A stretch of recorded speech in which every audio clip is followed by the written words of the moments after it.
Investigating the stories that matter to you. Live from Columbia in high definition. This is WIS News 10. Plus, after months of speculation, the report is now out on claims of wrongdoing against Columbia's interim police chief in the Black Ops investigation. And that's where we begin today at 4.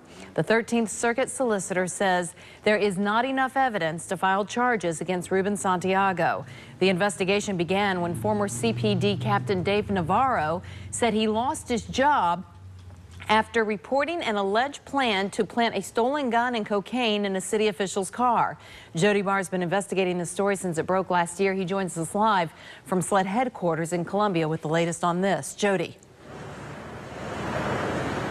Well, Donnie, the state and federal investigation into these black ops allegations from inside the Columbia Police Department is over tonight. The special prosecutor who was assigned to investigate the SLED and FBI findings said here today there simply isn't enough evidence to support criminal charges in this case. Upstate Solicitor Walt Wilkins got the file 2 months ago and says he is satisfied with the effort SLED and the FBI put into this investigation. Wilkins says he had investigators go back and do more work in order to make sure every angle of this case was thoroughly investigated. Former Columbia Police Captain Dave Navarro told us last July that Interim Chief Ruben Santiago wanted him to help plant drugs and a stolen gun in the assistant city manager's car. Solicitor Wilkins says he just did not have enough hard evidence to go any further. I have reviewed the investigation. I've met extensively with the agents conducting the investigation, and I have determined that Dave Navarro's allegations that Santiago asked him to plant evidence lack sufficient evidence to support any criminal charges. Now, the criminal investigation into these black ops allegations may be over tonight, but Interim Chief Ruben Santiago isn't in the clear just yet. Coming up at 5, we'll show you why this black ops investigation turned directly to Santiago and a fellow city employee. We'll have that for you coming up at 5. For now, we're live at the SLED headquarters. Jody Barr, WIS News 10. Developments in the SLED and FBI investigation into the Columbia Police Department. This afternoon, a solicitor who reviewed the investigations concluded no criminal charges should be filed against Interim Police Chief Ruben Santiago. SLED and the FBI investigated allegations that Santiago asked a former captain to help him set up a city official, but the solicitor says there is insufficient evidence to file any charges. We have live team coverage of this story. Senior reporter Jack Kinsey standing by with reaction to this report, but first to Jody Barr, who broke the story last year.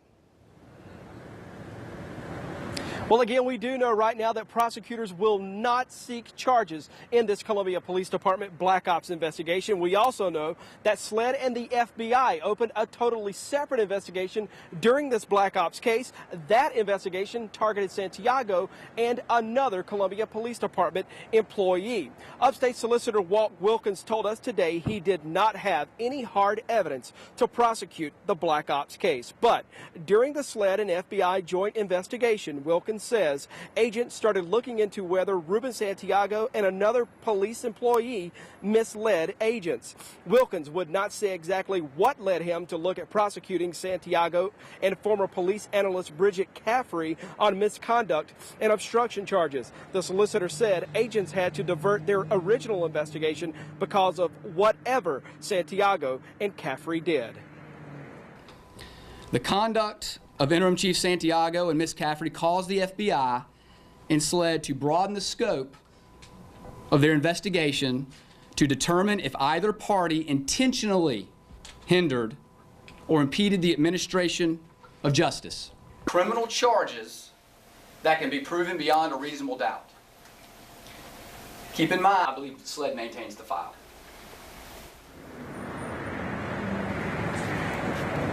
Wilkins would not give, again, specifics about what he says Santiago and Caffrey did, but that investigation, that information from the investigation will be available in the SLED report.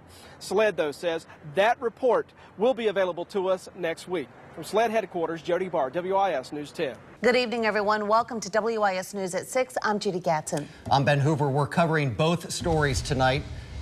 First, after months of suspense, the decision is in. Investigators looking into claims of corruption at the highest level of the Columbia Police Department say they have nothing that would stand up in court. Those claims had been under review by a Greenville-based solicitor who was called in to independently examine the investigation results from state and federal agencies. Now, their work centers on claims of a so-called black ops scheme involving the department's interim chief and a former captain with the police department who said he wanted to expose criminal acts.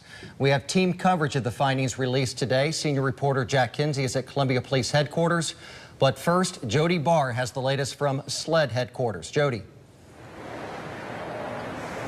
Well, Ben, the end of this criminal investigation into this Columbia Police Department Black Ops investigation, it's over tonight. Now the city is taking the SLED file and conducting its own review into whether any city official violated any city policies during the course of this investigation. The reason is, the prosecutor says, Interim Chief Ruben Santiago, the prosecutor was looking at potentially charging him with obstruction of justice during this Black Ops investigation. When SLED and the FBI opened the doors of the Columbia Police Department last August, they went looking to figure out whether former Captain Dave Navarro's Black Ops allegations were true.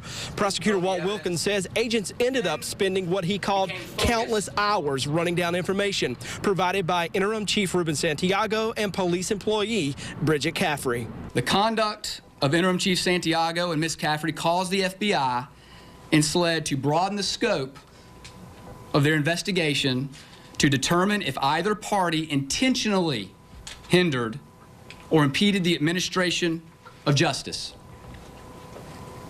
Specifically, there were instances of these individuals failing to be completely forthright with the investigators regarding certain aspects of the investigation. Wilkins would not give details of the Santiago-Caffrey angle, but did say he was looking to potentially charge them with obstruction of justice and misconduct in office. Wilkins says he did not have the evidence to charge the interim chief or Caffrey because what Santiago and Caffrey misled investigators about did not deal with the original focus of the investigation.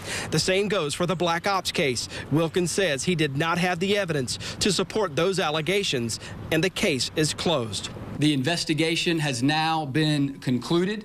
We have exhausted all avenues that are available to us at this particular time.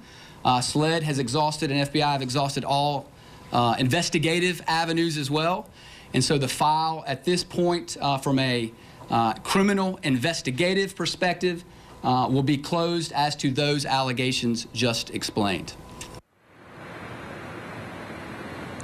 Well, Interim Chief Ruben Santiago's troubles may not be over tonight. The city manager says she's looking at the SLED file to see whether any city policies were violated by any city employee named in this Black Ops investigation. Now, only Ruben Santiago is still employed with the city of Columbia. He's the only one that we know of right now named in this file that is still employed, but the city manager will not give details on what she plans to do until she finishes her review of this file. SLED spokesman told me today that SLED should be able to release this file to us sometime next week. From SLED headquarters, Jody Barr, WIS News 10.